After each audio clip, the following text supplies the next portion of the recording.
Let's move you over here.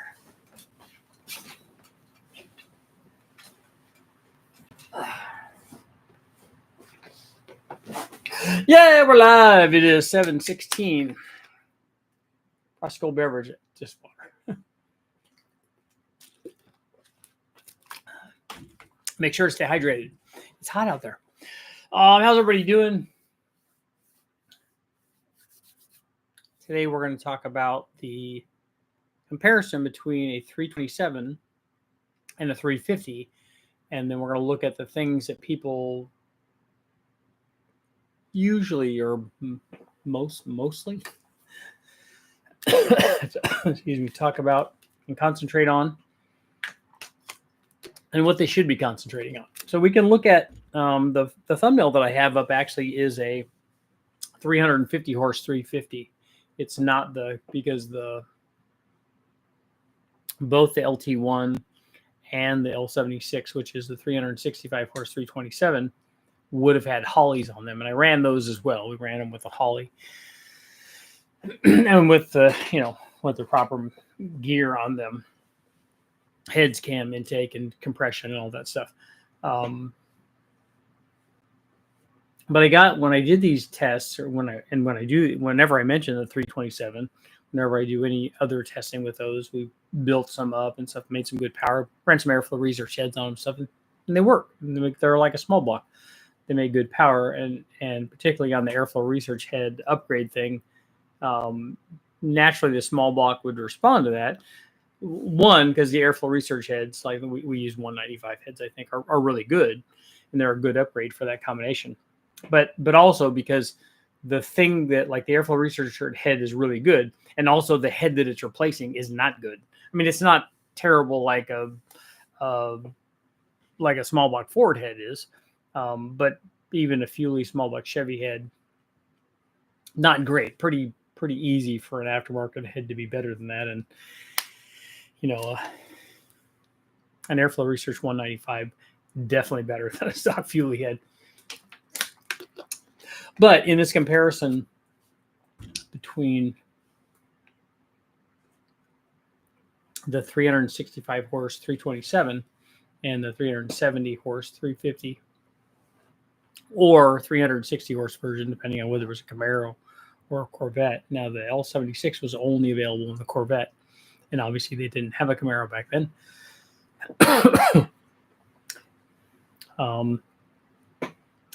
So for guys that don't know, the 350 Chevy has a bigger stroke. So both of them have 4-inch bores. The 327 bore is 4-inch, and the 350 bore is 3-inch. The 327 is a 3 1/4, 3.25 stroke, and the 350 is 3.48. So it has more stroke. Same rod length, different compression height. Both of them had 11-to-1 dome pistons on it. The dome's a little smaller naturally smaller on the 350 because it's bigger. It doesn't take as much, added dome to make that compression on the bigger motor. And what a lot of guys will tell you is, oh yeah, that just like we get this with the DZ302 with the 3-inch stroke crank. On the 3 1/4 inch stroke, 250 stroke on the 327, we get, oh yeah, those things just love to rev.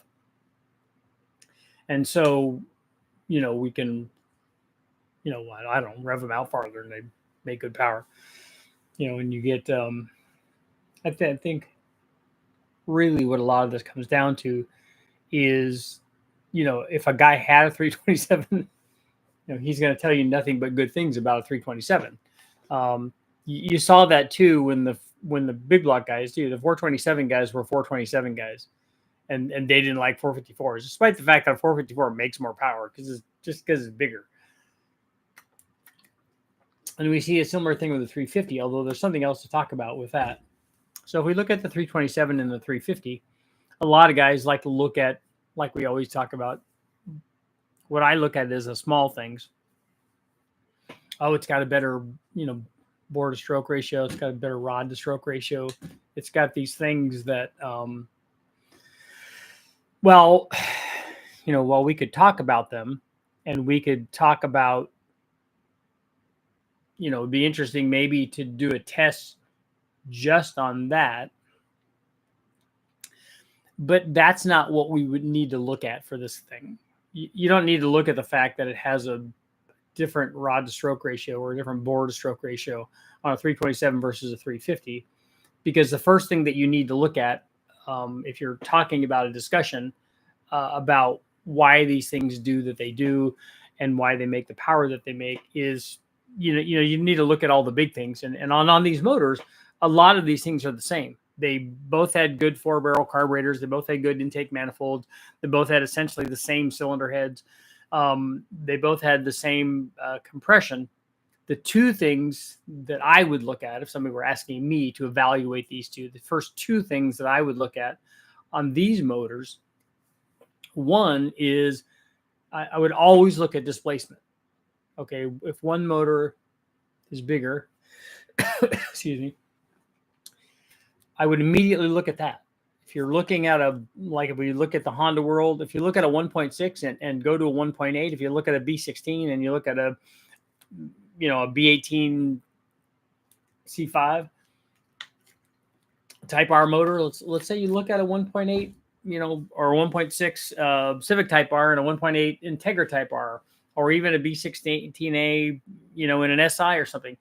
The first thing that you look at is one of them is bigger than the other. Both of them, they both have, then in that case, you would look at one's bigger.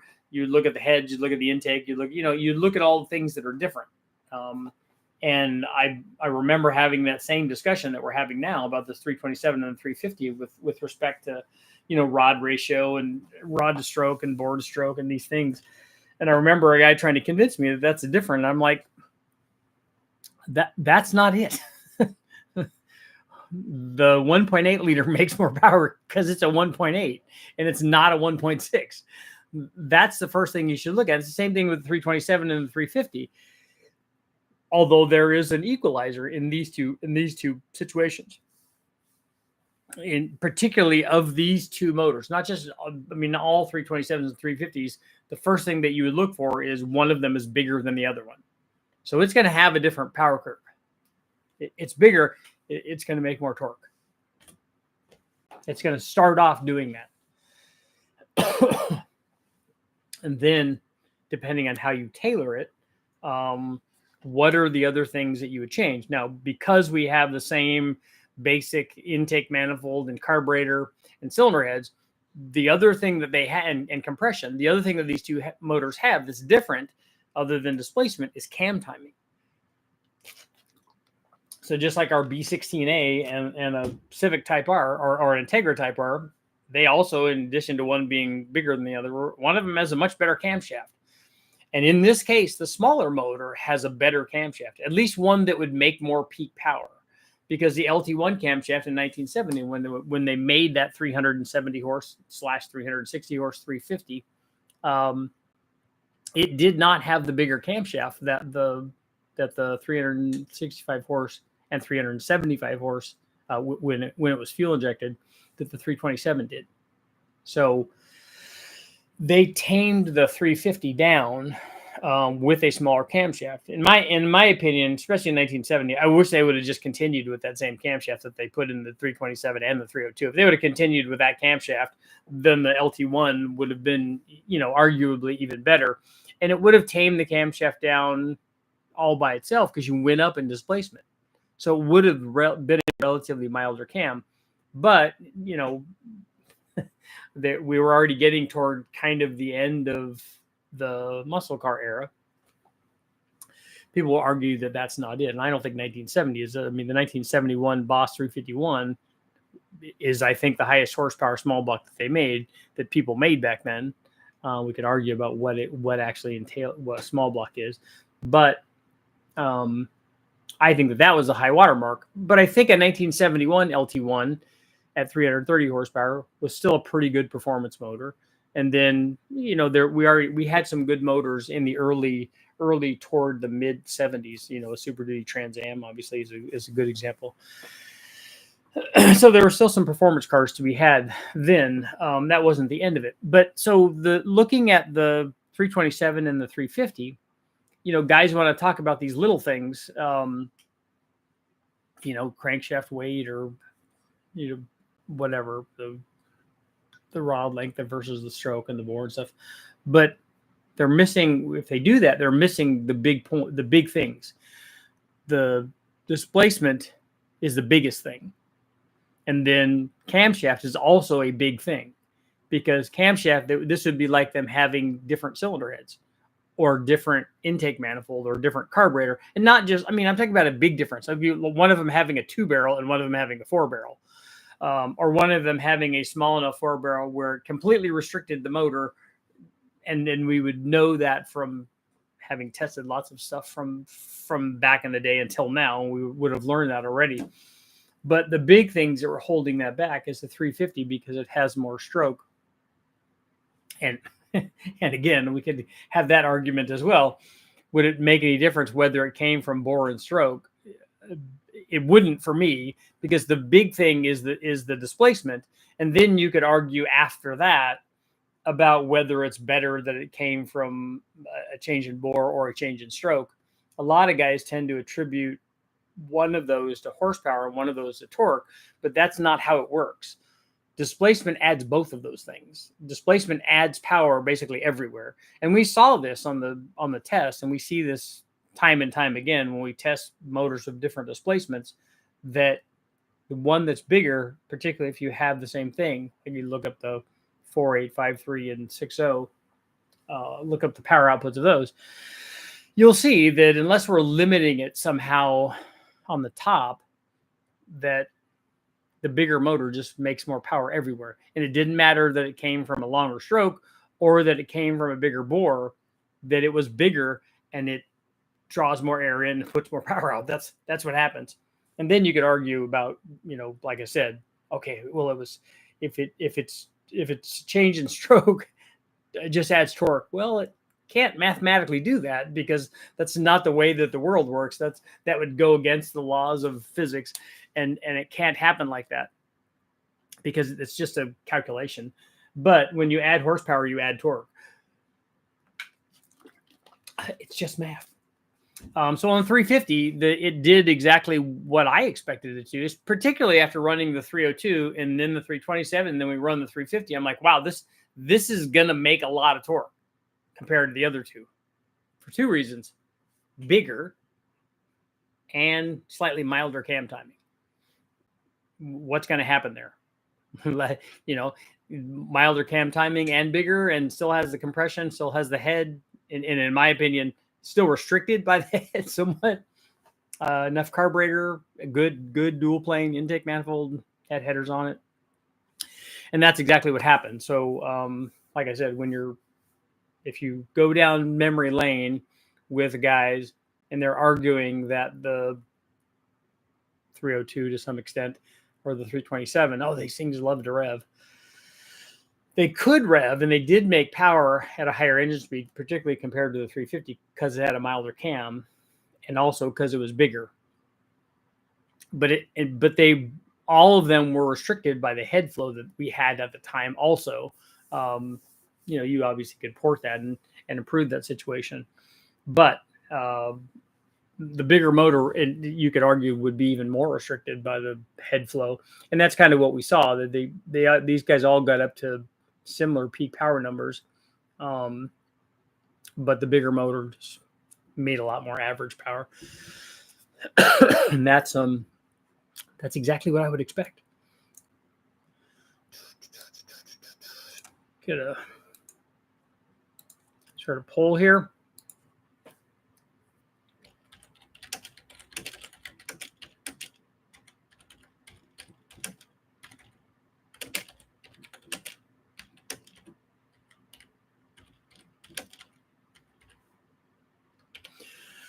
Would you pick a 365 horse 327 over a 370 horse 350?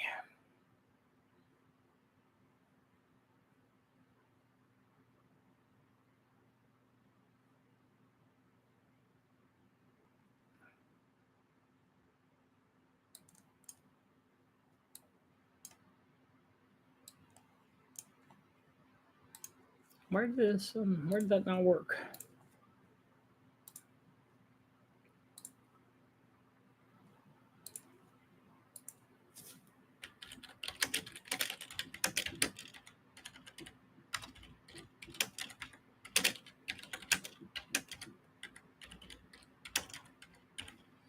Let's try this now. Okay, would you pick a 365 horse 327 over a 370 horsepower 350?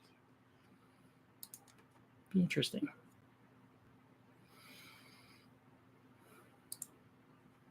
Okay, so some announcements today. Also, I shipped out a bunch of t-shirts today.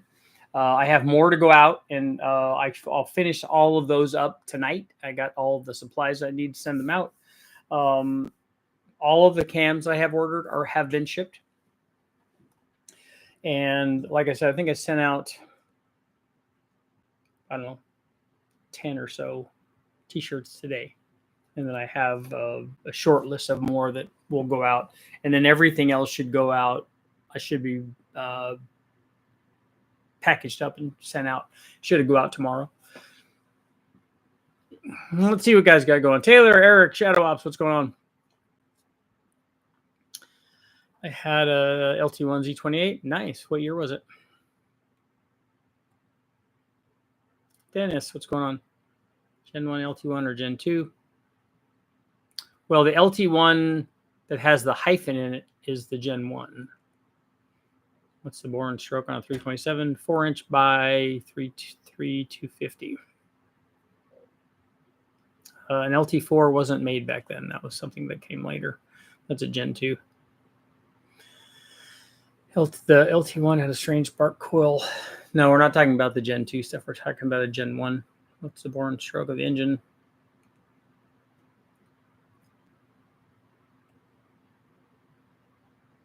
They're LT1s from 3 different generations. That's right.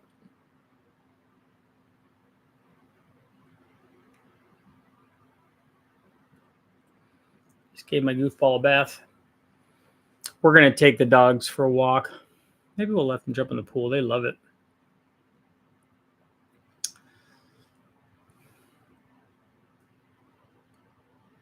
I have some V8 powered Stang. I have some Gen 2 LT1 videos up also.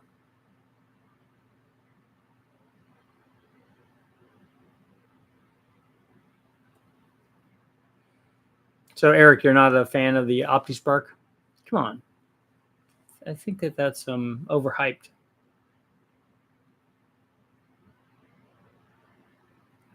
.327 is the original 5.3.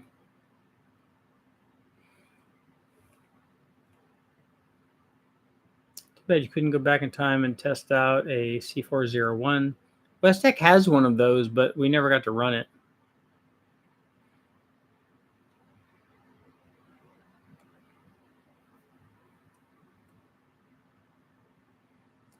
The manifold was better than 327.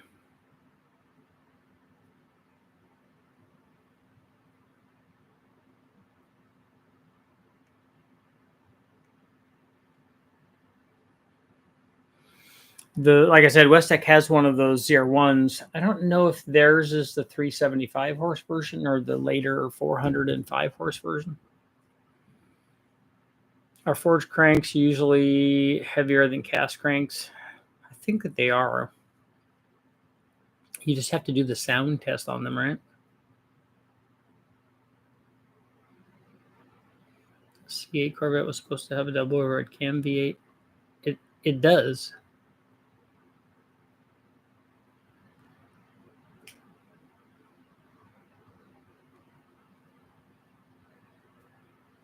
Mustang has a 302, so does mine.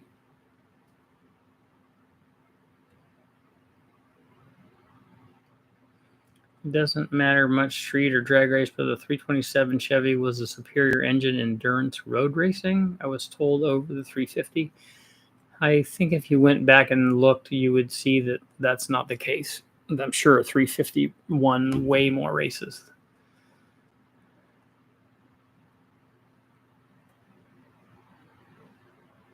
And in any sort of racing class, nobody would pick a 327 over a 350 if you could make it 350 inches.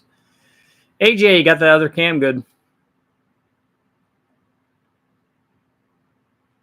Truck is being tuned on Saturday for now until I get the drive shaft center bearing replaced. Let me know when you're driving that thing around.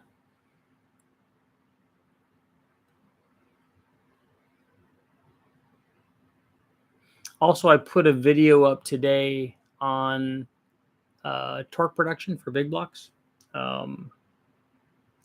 Did some 3 different engine builds, or yeah, because we ran them on the engine dyno.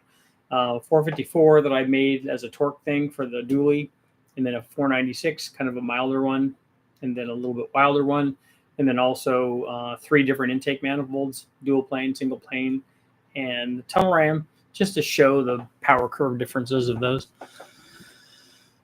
Any cleavor testing? I have built one cleavor, and we ran it on the dyno. That video should be up.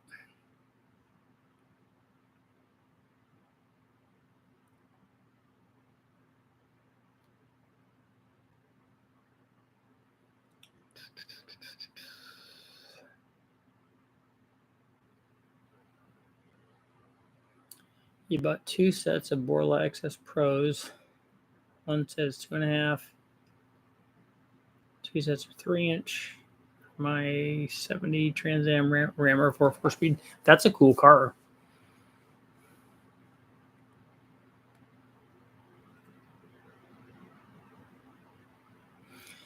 The downstroke happens with a better rod angle, slower piston speed versus RPM, and slower upward stroke during compression reduces propensity to pre-ignite. Are you talking about the difference between a 327 and a 350? Because none of the piston speed and rod angle stuff make any difference when you test both of them on the dyno and you see that one of them makes more power than the other.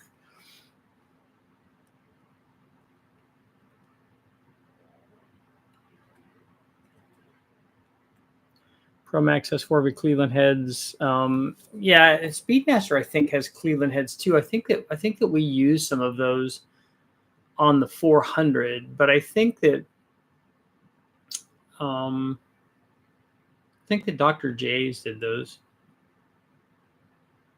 and so we made sure that we had a good valve job and the right springs and hardware and stuff.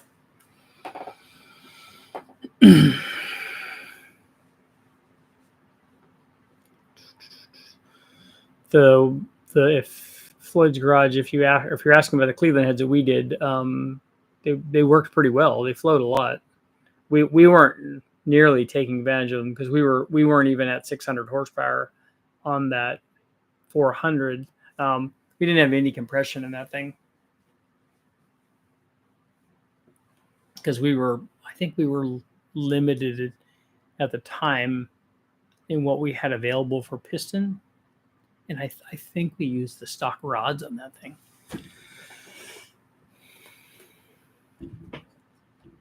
I've never seen the Promax Cleveland heads. Does Edelbrock also has Cleveland heads, right? And then I've used the CHI 3V heads on stuff. In fact, that's what we did the Cleavor with, and it worked well. Those heads make good power. You shouldn't take my word for it. You should take the word of all the time that John Causey went into messers with.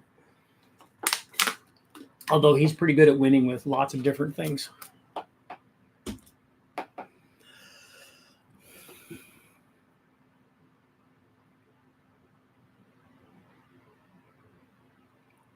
Crank for my North Star seems heavy. Yeah, but is it like a fully counterweighted crank? But yeah, TrickFlow did Cleveland heads too. TrickFlow stopped making the intake manifold for it. That's weird.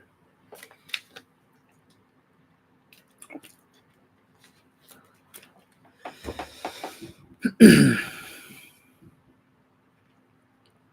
think the only Cleveland thing I have left. I think I have an iron intake manifold.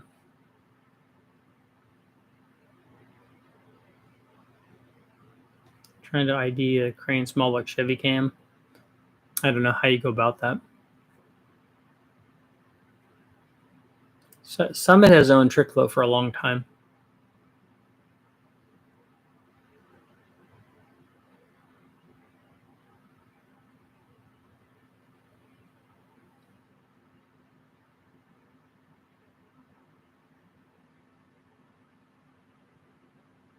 There's a guy on YouTube had a 70 or 71 Chevelle, had Hooker Aeroflow mufflers, then installed Borla XS Pros, and he ran a second and a half faster in the quarter with just a muffler test. Something else had to happen if you're telling me that it's just a muffler test, because you know what a second and a half is.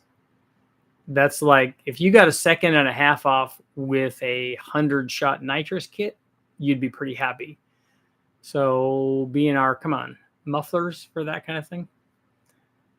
Good. The guy doing the tune is recommended by two friends who don't even know each other. It's cost prohibitive for me to get the tune tools, so I'm going to do it once.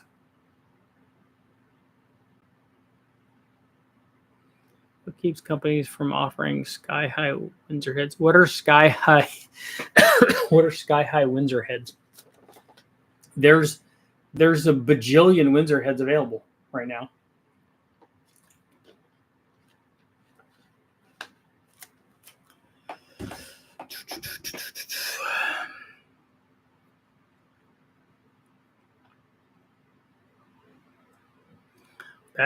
Back pressure kills 100 horsepower.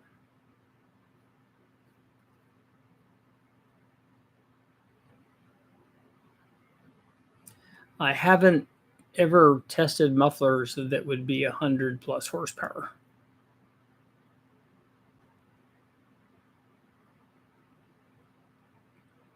Sky High as in 300 CFM at 500 lift.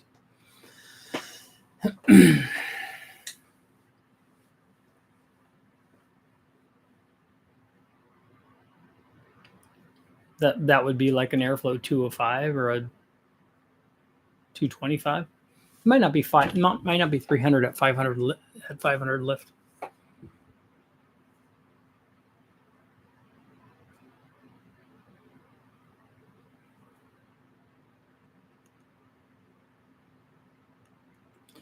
Add full exhaust on West X9. Oh, we've run full exhaust on lots of stuff. The guys from Engine Masters have run full exhaust on lots of them too. And I've done lots of exhaust tests on chassis dynos as well. Like I said, if you have a 2.5-inch exhaust and you have a muffler on it, you'd have to put a really, really bad muffler on there. Like, to give you an idea. So this should give you an idea. So I ran my truck, and we dropped the whole exhaust. So we had the stock exhaust manifolds, and then we dropped the cats and the complete cat back. So there's no way to get better than that and to make a bigger change than that. And that was like 18 or 20 horsepower. So that's why the 100 horsepower thing from mufflers, that's why I've never seen anything like that. I've seen that from a clogged cat where it won't flow, but I've never seen a muffler to muffler change do anything like that. Saw a guy on YouTube take a 4.3 and put a 4-inch bore in it. We're doing that with a 4.8.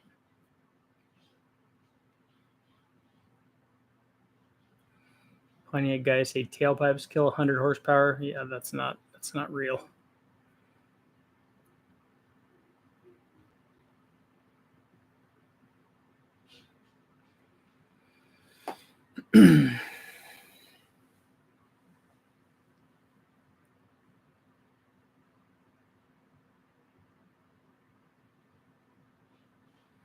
I don't know what you mean by thoughts. Who's ever asking a thoughts question? I heard if you change the muffler for a turbo, you can make 100 horsepower. Which mufflers does Westech use? All of them. They've run lots and lots of muffler tests for that reason, to see what the mufflers do. I did a bunch of muffler tests when I did Engine Master stuff, because we were trying to find, everything. When I was doing the Engine Masters Challenge deal with that 410-inch motor. And I went through a bunch of them. I didn't go through, 1 3/4 or 2-inch, turbo mufflers from the local auto parts store. Those would certainly be restrictive, especially not because they're not a straight through design. I could see, well, I don't even know if something like that's going to do it. I might pick a 327 over 350 if it was for a Tri-Fi or a C2. Yeah, Eric, man, I'm sorry to hear about all this stuff. Shadow Ops, you too.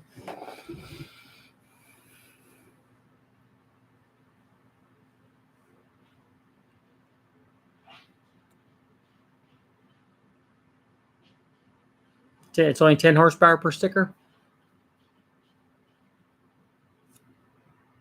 Tim, what's going on? There's no pizza tonight.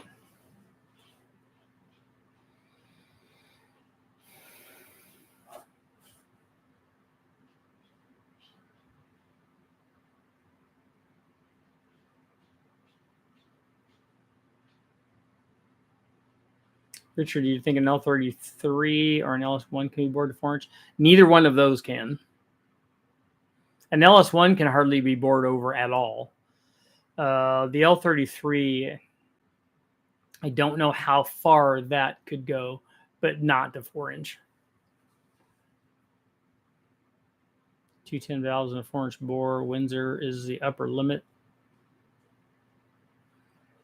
What kind of power are you trying to make for the Windsor? I would back up and not say what is the biggest valve I can put in here, because in my opinion, there's no reason to put the biggest valve that you can put in there, unless you're trying to make like NASCAR power. Then you make it the right way.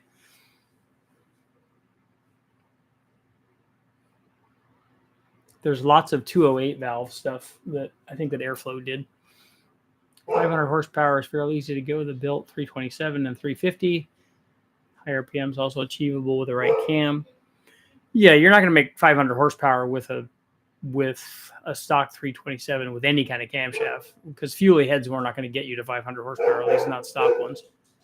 But that displacement with all the other stuff, the right compression, head flow, camshaft, and all that stuff, you can make lots of power like that.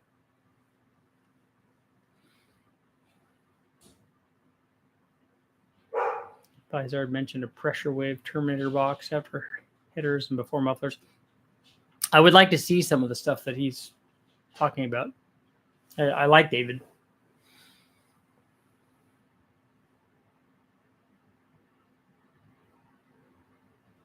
David's done some cool stuff.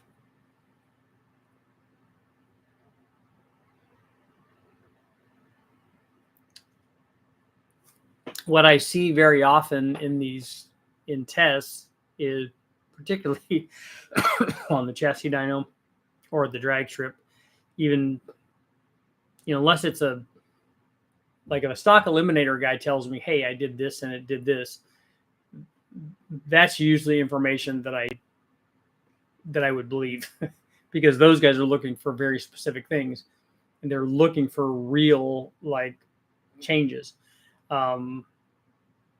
When a guy tells me, hey, I did whatever, put headers on there or put this camshaft in and it, picked up 200 horsepower. Okay, that's possible. Be highly unlikely.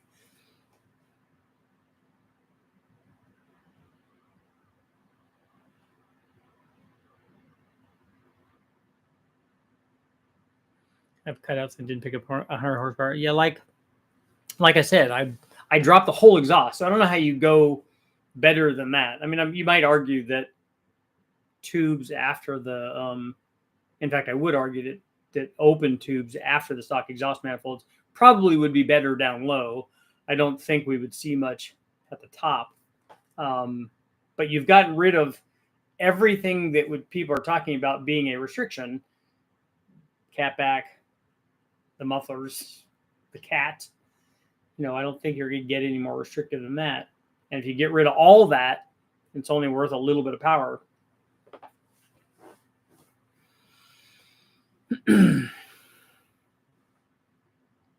Daily driver 276 300. Yeah, I don't think you need a 210 valve for that kind of thing. not for a 226 cam. You'll never take advantage of a head that flows 300 CFM with a 226 cam in it. What are options for fun cruising in a 4500 vehicle? What do you mean? What are options? What are you looking for? You sound like you already have a cam.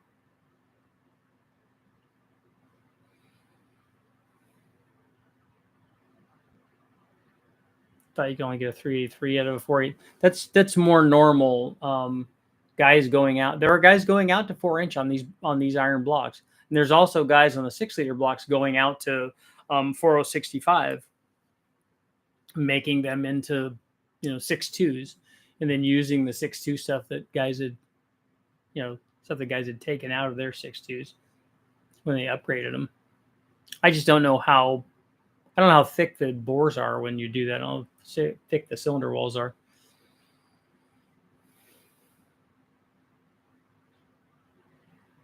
He also said to tune each primary to the cylinder, not equal length, and tune the length coming out of the header.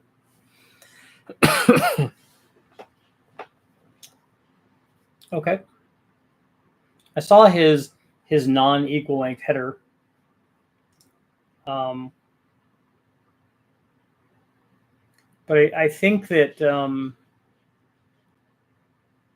I don't think you should make an absolute out of either one of those. I don't think you could say every combination makes more power with an equal length header. And I also don't think you should stand by the fact that what you're trying to do is get every cylinder to make exactly the same power. So having the same runner length, intake runner length, the same injector position and spray and amount and compression and all those things, so that every cylinder is doing exactly the same thing. Is there an argument to be made that you don't want to do that? I don't know. I would like to talk to, and again, would it come down to what you're doing with the motor? Is it specific for, like, does Formula One want one thing and IndyCar wants one thing, and Australia's super touring guys, they want something different? I mean, there are guys that are really good at coaxing power out of that stuff.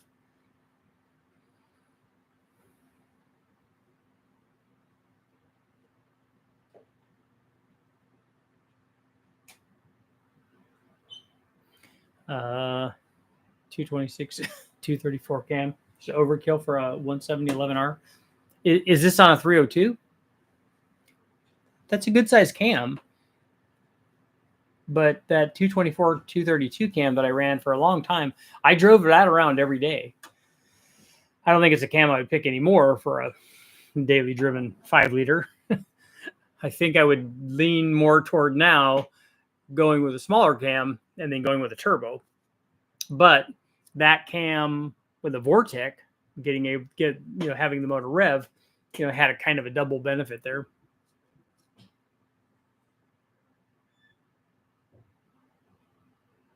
Six-liter iron is expected to go 6.2. I don't think that's accurate.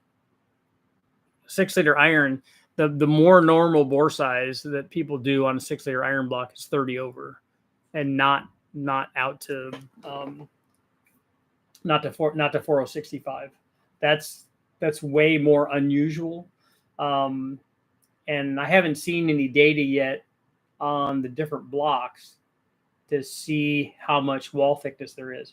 A lot of times you can do it and there's still material enough there to guide the piston, but is it strong? And, do they have cooling issues the guys talk about? I just don't know. Some of Izard's ideas sound great till you factor in cost, custom fabrication, custom headers. Yeah, I mean, that's part of the deal, is that, and then that's my argument with the guys that want to do custom cams too. Oh no, you need to have 102 or 3 or 99 or whatever number they want for their LSA. I'm like, look, that's all well and good. And if the most amount of power was the thing that I was looking for, like I did when I was doing Engine Masters, that would be something I would consider. But that's not the reason that people do that. And does the average guy want to spend money on a cam like that and make a custom cam? The answer is certainly no, because the market for custom cams is way smaller than it is for inexpensive shelf cams. I know because I have inexpensive shelf cams, and they both work really well.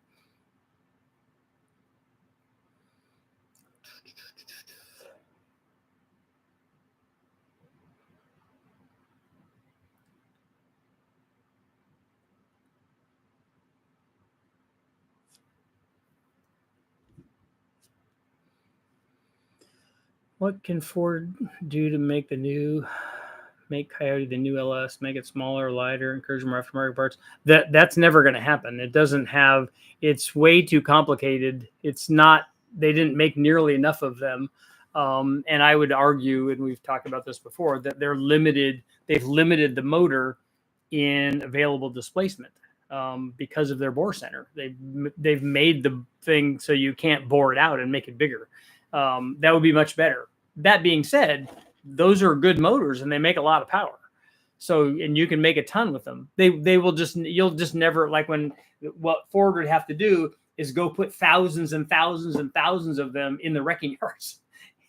and we'd get to go buy them for $300 or $400. But that's just never going to happen.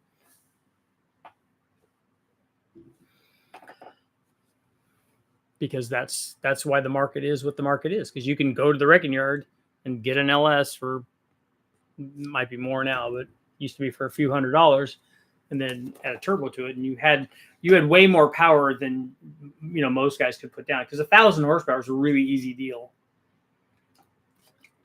But 1,000 horsepower transmission, whether it's for a Coyote or an LS, that's an expensive deal.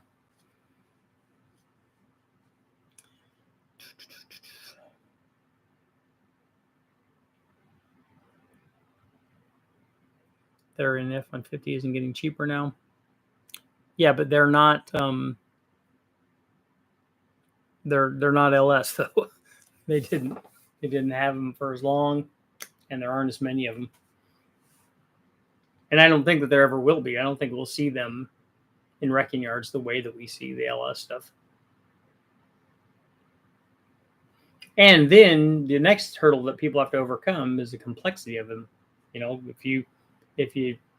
When I brought that one of those motors in, not even a Coyote, but same thing happened when I brought a Coyote in, when we put it up on the dyno, old school guys, the guys at West Tech, they're like, oh no, yeah, we wouldn't be involved in this. This is way too much. Let's just put a big block in it. And there's that mentality too that people would have to overcome. I mean, I think we're, obviously as people age out and we're shifting up, that maybe more people would do that. But the other thing is we're shifting into a group of people that aren't going to do that. So it'll get harder.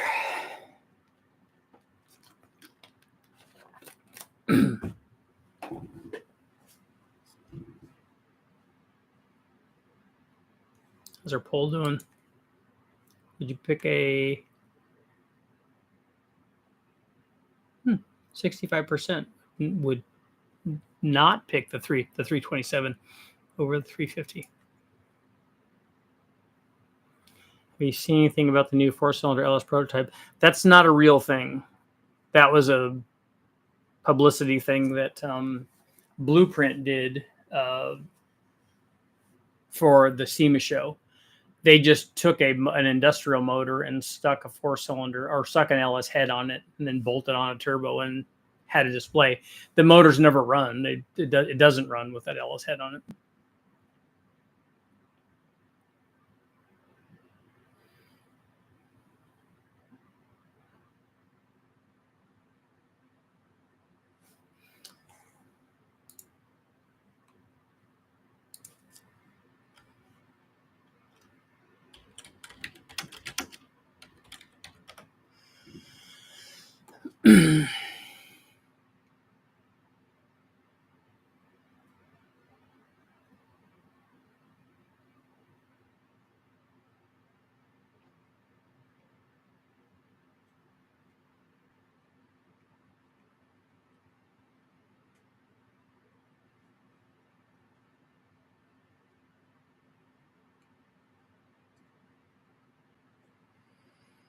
Well, what should we just tell you?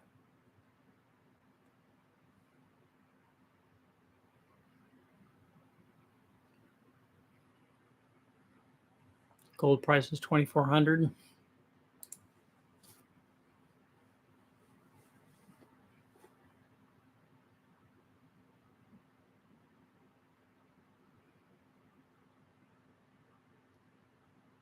The Blueprint's never going to do that motor. What we know is we've talked to them.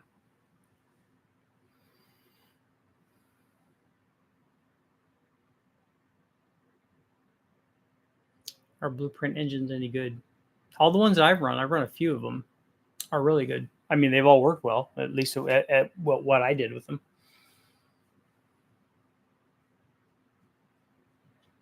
I've run the small block 400 boost ready thing that power outer motor that Chad had. We've run a 408. I think it was a 408. LS. I ran the 540. A couple of 540 big blocks. A couple of other LS motors too. I'm in Japan to get its upgrade. I know I need to put the I'll have to take it back down to West Tech. Makes me just want to put a turbo on it.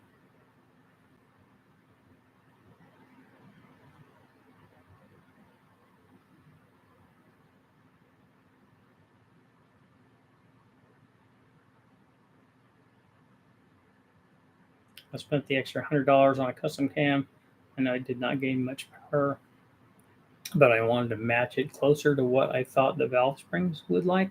Okay. You tailored the cam to the valve springs?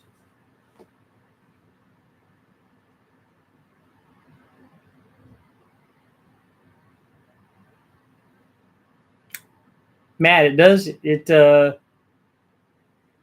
answer a lot of questions. Turbo helps a lot.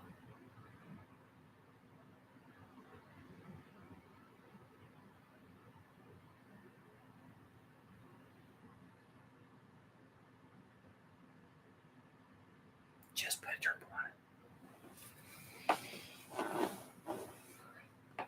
it. I forgot to bring the shirts up too. Have you ever dealt with a 353? I've never put one of those together. I have a 400 though. Richard, can you test an electric supercharger? I've seen people run good times with them. I want to see dyno data.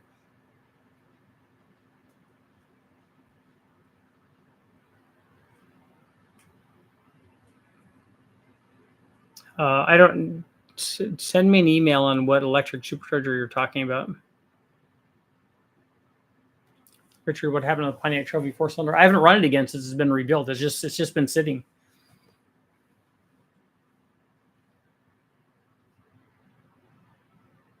Do a giveaway for the Geo. How many degrees of timing would you recommend a Boostmaster timing box pull on a turbocharged 350 with intercore? I would need to not know a lot more about that to figure that out. Do you know what the motor is? Do you know what kind of timing it wanted NA? What fuel are you running? What vehicle is it in? You know, kind of like how heavy, what is it being used on and stuff? What do you plan to test on the 400? We have a lot of things actually. Please do a 353.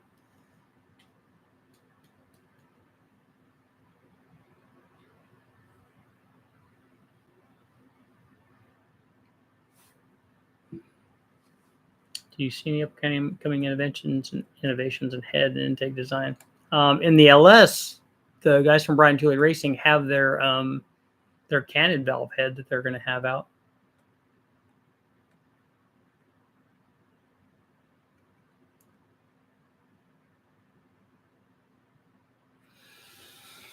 Yale, is that it? Is it? What cam do I recommend for what?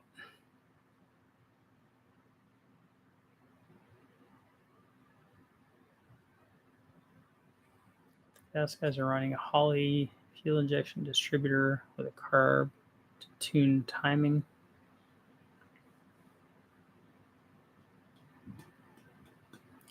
Worked with a direct injected gas engine on a C8. No. Are you talking about the LT motors? Because a C8 has an LT2, right? If that's the question, then yes, I have.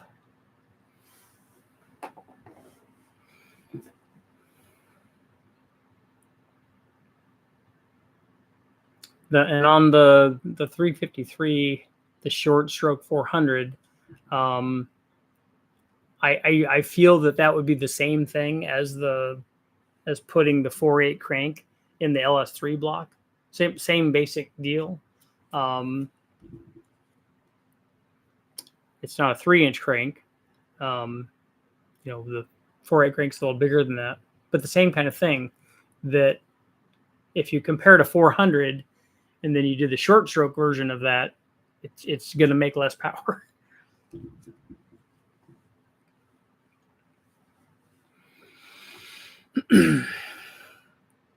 B&R, I've done L83s, which would be a direct injected motor. Have the guys at West Hager run an SB2? Yeah, they have run SB2s there, and later versions than that too. They've run quite a few old like cup motors there. I think there have been a few Chevys and a few Dodges. Would you run high compression with a small cam? Depends on what you're trying to achieve and what the octane is.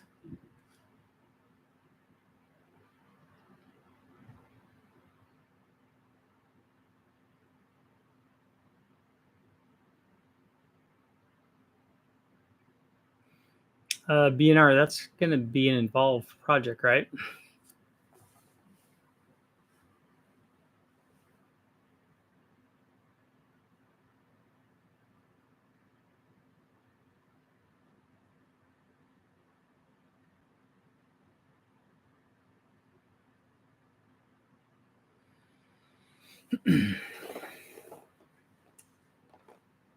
Where is the on the sprint car motors? Where is the fuel injected on the direct part nozzle stuff? That's just a stack injection, right? With a nozzle on it, or do they have them going into the head?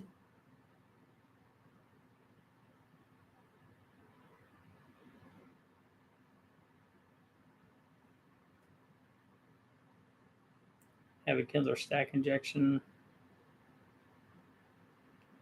8 2.5-inch butterflies. Yeah, I mean the sprint car motors can make a lot. I mean, they can make like 900 or 950, I think is the numbers that people were telling me. That's a lot. But why does he want to go to the complexity of direct injection? He's going to have to change a lot of stuff on the motor. Most notably, the chamber and the cylinder, or the piston design, I think is going to have to be different for those.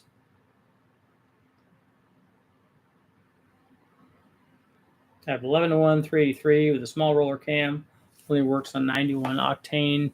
To live at 7,000 feet. Now, I don't know what you mean by a small cam. That 454 that Brian Tooley did was over 12-to-1 static, but it had a fairly good sized cam in it, and it ran on 91, and he wasn't at altitude. Into the Brodeck GB 2200 heads exhaust side. Okay. Yeah, the piston design's pretty intricate for that. Although I don't know on the because we've taken apart the L30, those things, the direct injected motors, the LT stuff. I don't know how much of that is power and emissions related. I don't know which on the piston design. You have to talk to a piston guy.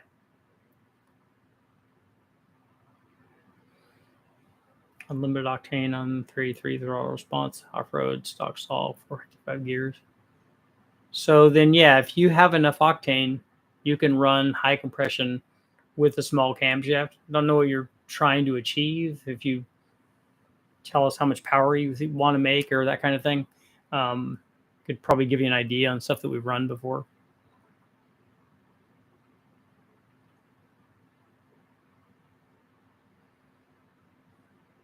Running E85 is really good.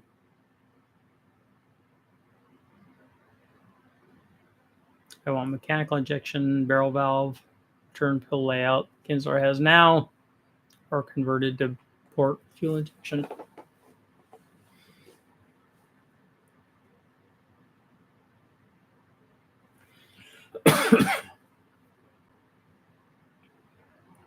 Is that motor, what's it going to use it for? It's going to be for some sort of driver thing or something? All right, Eric, we'll see you later. Hands down, 327 is the best sounding engine. Do you think that that's because of the different camshaft that it had? Does any Holley system run direct injection?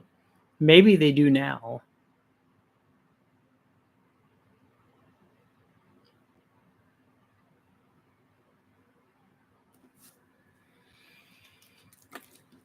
I've never done it. That reminds me, I need to get a hold of the guy from Haltech.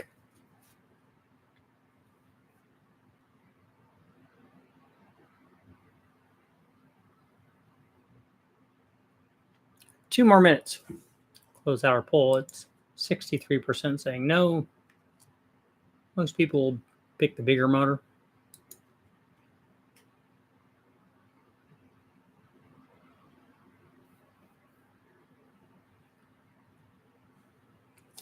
You know, there's, like with any small block, there's nothing wrong with 327.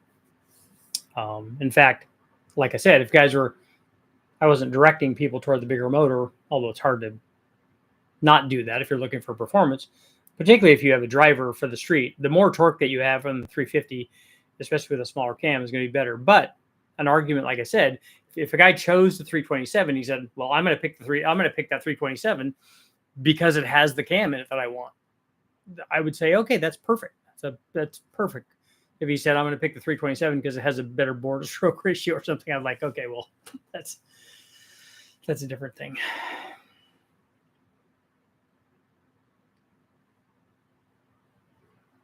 Later 327 is the same block as a 350. Matt, you want to know what the biggest mistakes I've ever made? I've made a lot of them.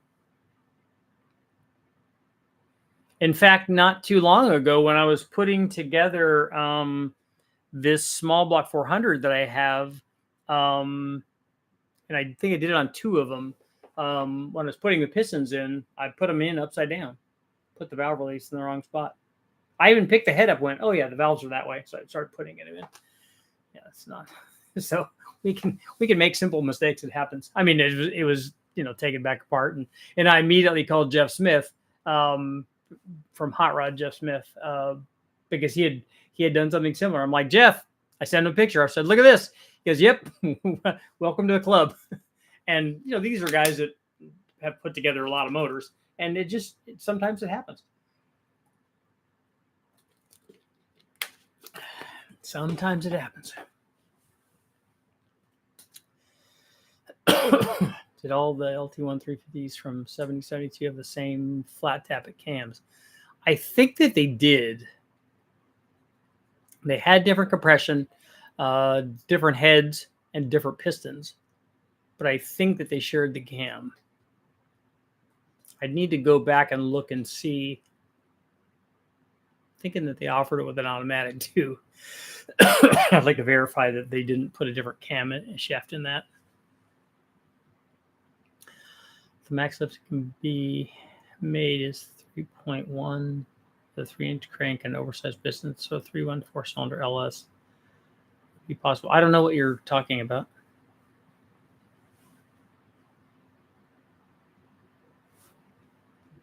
Oliver, what are you referring to? Oh, on an Iron Duke. Okay, I didn't see your previous thing.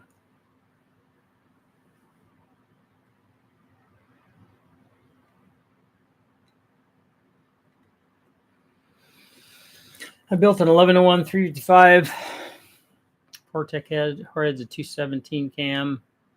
Needed 91, 32 degrees of timing.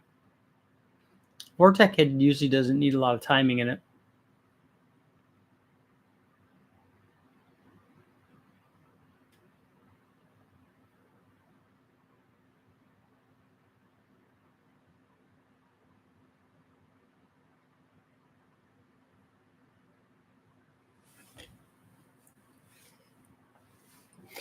One more minute. I drank all my water. It was good.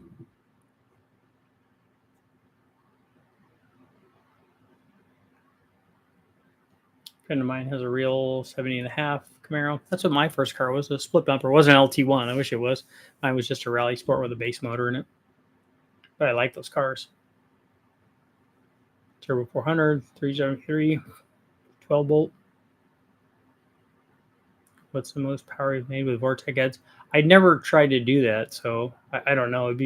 I'm sure it'd be sub 400 horsepower.